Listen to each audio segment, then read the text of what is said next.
Hey, what's up, everybody? It's Bob Smith from Smith Taekwondo Center, Pro Sport Kickboxing. I've been doing a lot of knife work with a lot of students lately, and some different classes and different variations. And I want to tell you that if you're a jackass like that guy, I want to tell you that if you are taking a seminar just to take the seminar, well, that's great. I mean, a lot of people take seminars just to support their school.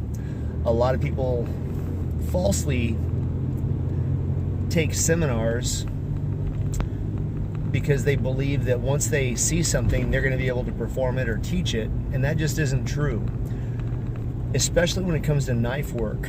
So when it comes to knife work, because it's a knife, it's a blade, any way that it hits you or touches you, it's going to cause some damage. The person that is using the knife can easily lose it or get it taken away from them or reversed on them or turned around on them. You've really got to watch and practice. So it's like using a gun. You know, I am a super big believer in the Second Amendment. I don't even believe in the CCW. I believe in the Second Amendment. Second Amendment states that every man, every woman has the right to own firearms. Unrestricted, regardless of the caliber, regardless of whatever. But I'm also a big believer that if you own a firearm, you need to be doing dry fire practice all the time. Not when it's convenient, not when you feel like it. You know, I've got a bunch of people that have got my CDs on dry fire, and I know some of them don't even do them until they come up to the gym and we do them together, you know, in private sessions. And that's a pet peeve of mine, because the people that should be using dry fire practice the most are the ones who are responsible firearms owners. So keyword being responsible firearm owners. And then the same thing with the knife. You know, I see some guys basically that belong in the bullshido category. They teach all sorts of falsities with the knife. You can do this, you can do that, you can counter this, you can trap and catch and trap. And the bottom line is, when it comes down to it, when you're facing some guy who has nothing but hatred in his heart, and that's what a knife fight is.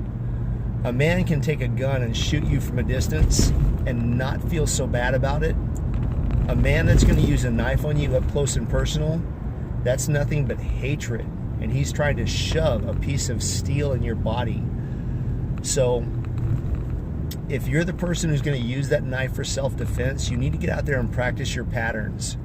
You need to practice holding on to the knife. You need to practice and experience running the knife through a variety of targets, cardboard, styrofoam, if you have the money to do so.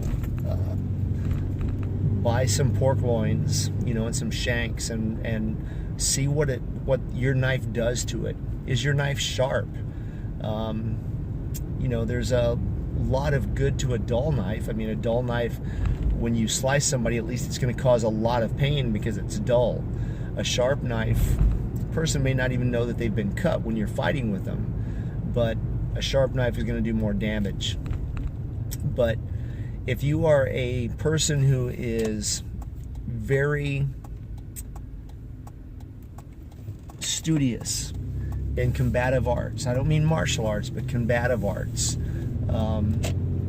fighting or with or against a stick, fighting with or against a knife or any contact weapon, fighting with or against a firearm, then you need to understand what it can really do, what it's capable of.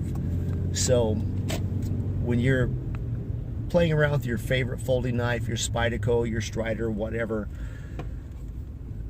get out there and practice your patterns of movement. And this is just like shadow boxing or anything else. Get out there for 3 minutes, just 3 minutes, it's not that long, and practice your patterns of movement.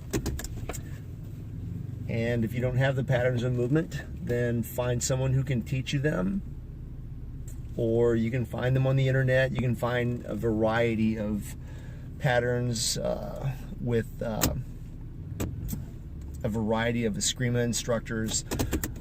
Some of them are pretty hokey, some of them are very knowledgeable. But get out there and work with your knife. Your knife is a tool. I mean, for me, when I even go to a steakhouse, I use my knife. Sometimes I get some strange looks from the other customers or from the waiter, but I don't use a steak knife, so I have to saw through my steak with a serrated edge that's extremely dull. I like my knife to float through it, you know, and just, it's what it is. Your knife is a tool. It's there to help you. It's there to make your life easier. So as you're doing that, if you're thinking about your knife, if you're a lady and you carry your knife in your purse, why? Why is it not in your hand? This is Bob Smith. Blood makes you related and loyalty makes you family. Out.